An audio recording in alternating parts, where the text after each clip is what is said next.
So mahali kuna pombe, kuna changamoto kubwa. Sababu customer, atuache customer mlevi, customer after amekunywa pombe. Akilewa, ajui tofauti ya huyu ndo unamjua ama simjui. Yeye kila mtu hapo ni kama ni bibi yake. So unapata ile challenge ya kupigana na customer ama vile utamuhandle akulipie bili yako. Ni tofauti sana na vile unaweza fanya kwa kampuni yenye si watu wa pombe. So huko kuna heshima kuzidia huko mahali ya bar. Ya, ni kwa mara nyingine tena unafuatilia kipindi Sauti ya Mkimbizi podcast Beyond Borders. iConnect unakuwa unatupata bila shaka. Naitwa Esther Shibabu, mwandalizi wa kipindi hiki, na huko kamera nasikiliwa na Eve Kasinde, huko akifuatiliwa kwa upande wa ufundi na ndugu yetu Chris Santos.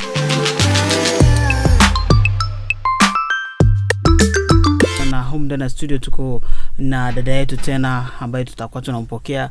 Mambo Poa. Utakuwa unajifahamisha, unajua watazamaji hawaja kuona, ni mara ya kwanza. Yeah. Kwa majina naitwa Sifa Habiragi Germain. Mimi ni mkimbizi wa Kakuma. Pia mimi ni mama. Mimi ni mama wa watoto 4. Naishi Kakuma 1, Zone 1, Block 12. Tumesikia jina lako inakuja na Kifaransa. Sijui ni mzaliwa wa Kenya? Hapana, mimi ni mzaliwa wa Kongo. So mimi ni Mkongolezi. Mkongomani. Kuja hapa Kakuma, ulikuja hii mwezi ama umeshakuwa na muda kidogo hapa? Kakuma nimekaa miaka 11. Nimekuja mwaka 2105. Yani mwaka 2015. Yeah. Na tokea muda ulikuja, changamoto gani ulizokuta hapa kambi? Changamoto za hapa kambi ni mengi tu. Manyumba yenyewe ni shida. Time ya mvua ikinyesha sasa hapo ndo hatari. Alafu security pia si poa hapa kambi. Na hapa kambi sijui ulikuja na ujuzi fulani Kongo ama umejifunza kujiadapt na maisha ya hapa? Nilikuja na ujuzi fulani but hapa nimejifunza vitu mingi na nimekoma pia kiakili.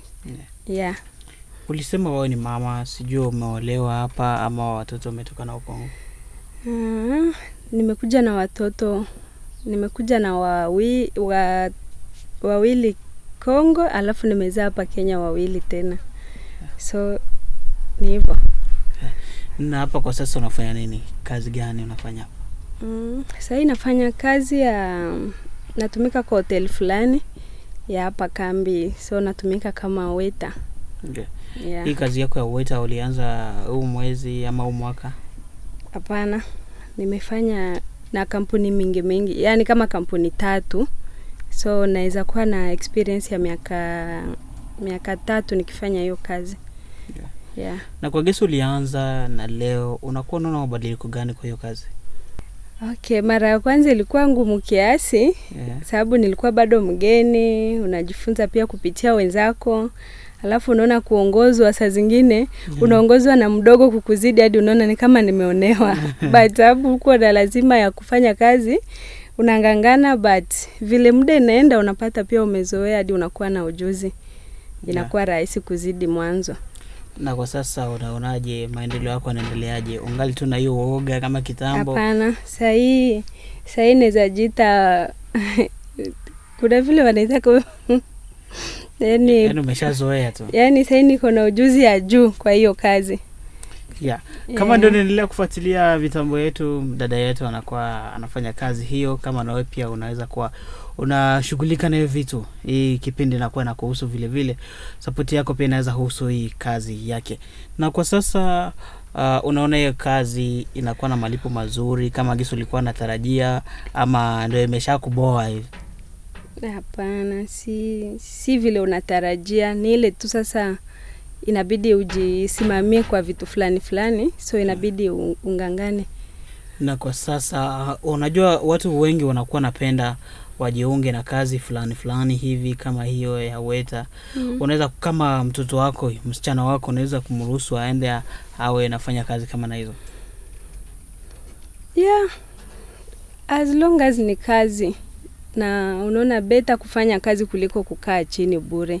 So siwezi kataa kushauri mtu akitaka kufanya hiyo kazi. Ni kazi poa, but pia iko na changamoto zake. Na ni changamoto gani mnapitia kwa hiyo kazi? Kuna tofauti mbili ya changamoto kwa hizo kazi za uweta. Changamoto ni kama unatumika kwa bar, na kama unatumika mahali ya tuseme wa Somali vile mnajua, yani mahali hakuna pombe. So mahali kuna pombe kuna changamoto kubwa.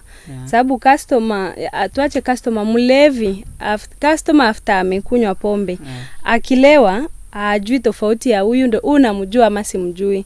Yeye kila mtu hapo ni kama ni bibi yake. So unapata ile challenge ya kupigana na customer ama vile utamuhandle akulipie bili yako. Ni tofauti sana na vile unaweza fanya kwa kampuni yenye si watu wa pombe. So huko kuna heshima kuzidia huko mahali ya bar. Na kuna kwa muda mwingine wanakuaga nasema watu wote ambao wanatumika yani maweta wa kike wanakuaga ni makahaba. Sijui swala kama na hilo unachukuliaje?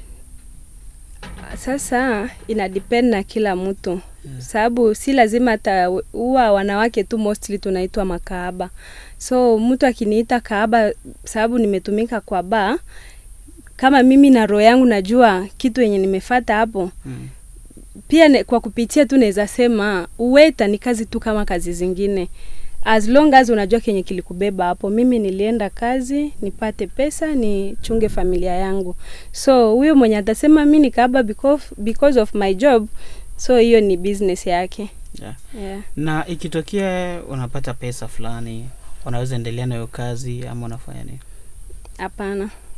Siwezi endelea na hiyo kazi. That's why nilikuambia hata mwanzo, kazi mzuri ni ile ya kujiajiri. Kazi za wenyewe zina challenge mingi tu. Na kwa mfano unapata pesa support moja kamilika, unaweza kufanya kazi gani nyingine ambayo unakuwa unapendelea? Kazi yenye huwa napendelea sana yenye na nikipata support ni lazima naweza fanya hiyo. Mimi niko na mkono poa kwa biashara. So naweza fanya biashara ya chakula, sana sana ya chakula, ama naweza fungua hoteli. Hizo ndio vitu naweza simamia hapo. Mtazamaji, kama ndio unaendelea kujiunga nasi, tungali pamoja kwa kipindi hichi. Na sasa unaweza kushauria, kwani kuna mama wengine ama wadada wengine wanakaa tu manyumbani, hawana kazi yoyote, wanategemea tu kutoka kwa mume ama kutoka kwa mtu mwingine wa karibu. Sasa wewe kama wewe unaweza sema nini ama unaweza shauria nini kwa hilo? Kama ushauri sana sana kuhusu wanawake wenzangu, wa mama, na si wa mama tu hata wadada. Kwa maisha yenye tunapitia hapa kambi, na si kambi tu, kwa maisha tu ya ubinadamu, ni lazima kujituma kikazi. Then unaona mwanamke kama unatumika, uko na pesa yako, unaweza jisimamia kwa vitu fulani fulani. Hata ukiangalia kuna watu wenye bado wanaishi kwa toxic marriage because of hawana ile hawana uwezo, hakuna vile wanaweza jisaidia. So unapata mtu anaendelea kuishi na mtu mwenye maybe hawaelewani, anampiga, amsupport because of hana vile anaweza jitoa, hana mwanzo, hana penye anaweza anzia. So unakuta you still there but unateseka.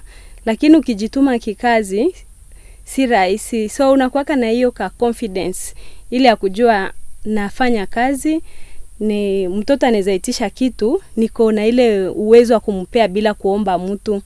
Na pia mwanaume nje hizi nichezea ama nifanyie vile anataka, sababu kuna kitu fulani na expect kupata kwake.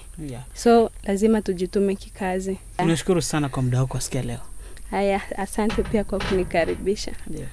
Mpenda mtazamaji, kama ndio ulikuwa unajiunga nasi Beyond Border Podcast I Connect, mimi ni Esther Shubabu. Tulikuwa tunakuletea kipindi chako Sauti ya Mkimbizi. Eve Kasinde alikuwa anasimamia kamera, huko ufundi kisimamiwa na Chris Santos.